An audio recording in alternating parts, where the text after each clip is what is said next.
Good afternoon, YouTube. AJ here.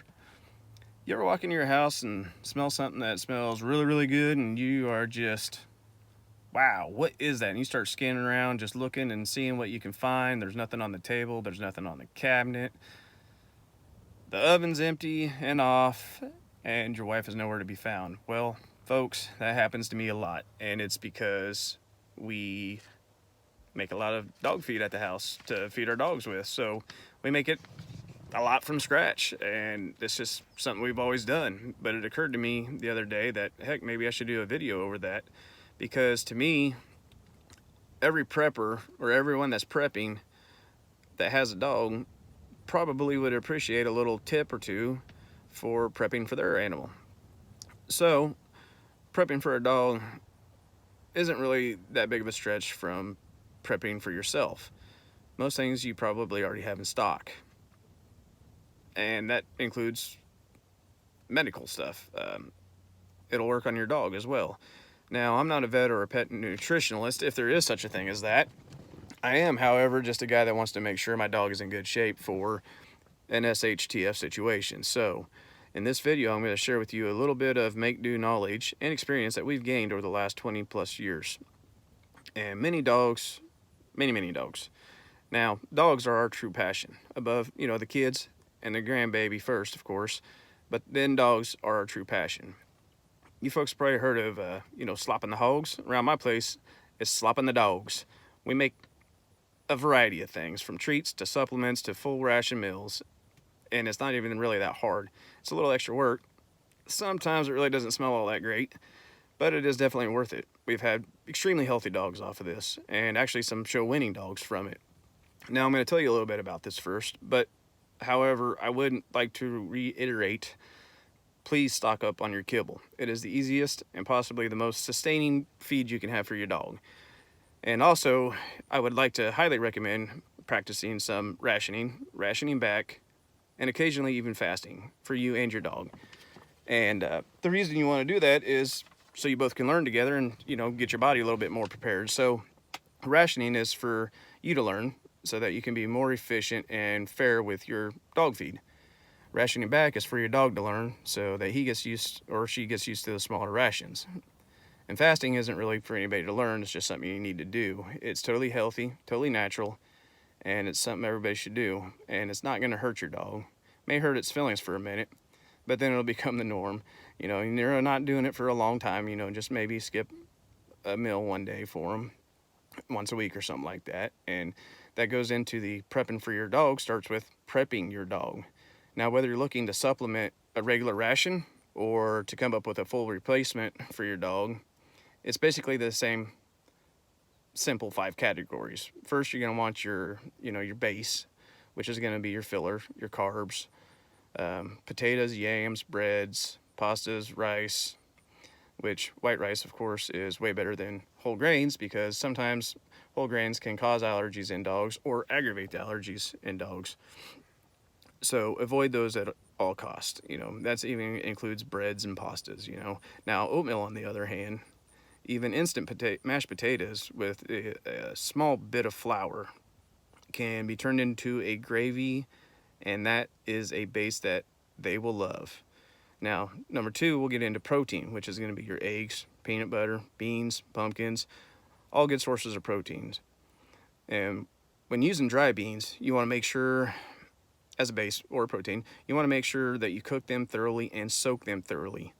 Uncooked can be extremely deadly to your dogs, so make sure you do that correctly, folks. And then we'll get into meat, of course, because that's a big source of protein.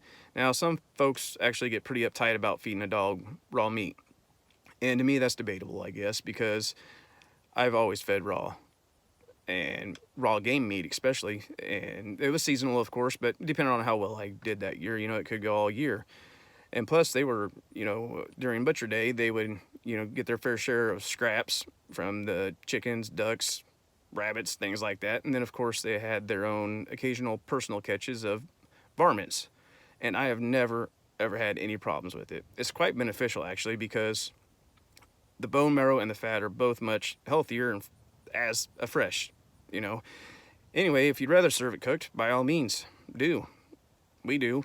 It's just we rather do it raw, because just remember, folks, that you know, cooked fat is actually very bad for your dogs. Vitals, however, are certainly good, so keep those organs when you harvest your animals. You know, you want to keep the heart, livers, kidneys, things like that. And you should be able to get that type of stuff at your local grocery store anyways. And oh yeah, don't forget, you know, like cow tongue or deer tongue. Another good source of meat right there, and it's a great cut. So moving into number 3, which is your fats and oils, which is very important, especially in winter. So cooking with Crisco or raw fresh fat, all in moderation, of course. You don't want them to have too much of it. It's just important to have it to, you know, of course, put on a little bit of weight.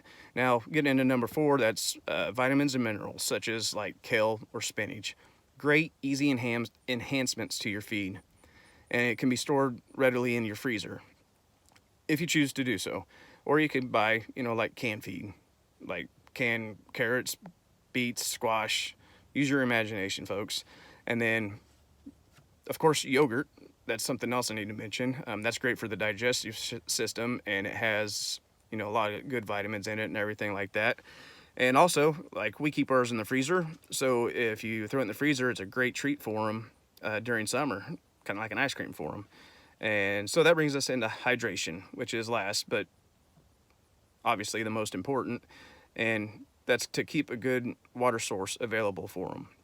And then add in the extra moisture into their feed. It helps increase their digestibility and the absorption, especially in senior dogs. And so that leads us into soup slops. Make sure you make plenty of soup slops, if I could talk today. You know, just using the same things we were just talking about, but just add a lot of liquid to it, and that way they can get a lot more hydration into their body. You know, that's during wintertime, it's just as important. Sorry, folks, I'm actually using some notes today, so if I sound silly and you hear the papers, I just want to make sure I hit on these things. So basically use any combo of these things out of each category and get a little creative. You know, add what you can, fix up a healthy, sustainable meal for your dog, and then you may even want to eat it. Depends. I know a lot of the stuff my wife makes, I sure want to eat it. And then watch their excitement as you walk out with that feed bucket and they start smelling all that stuff that's in the wagon trooping across the yard. The dogs get super excited. P.S. I don't have any recipes today because I'm a guy and I don't cook with crap. But if anybody's interested, just let me know down in the comments, or curious. I'll have my wife get out some recipes and I'll take pictures of them or read them to you or something. You guys just let me down in the comments and y'all chat it up. And thanks for watching. Hopefully it was helpful and a little interesting, I guess. So y'all stay safe. Have a good day. Please like, share, subscribe, all that fun stuff.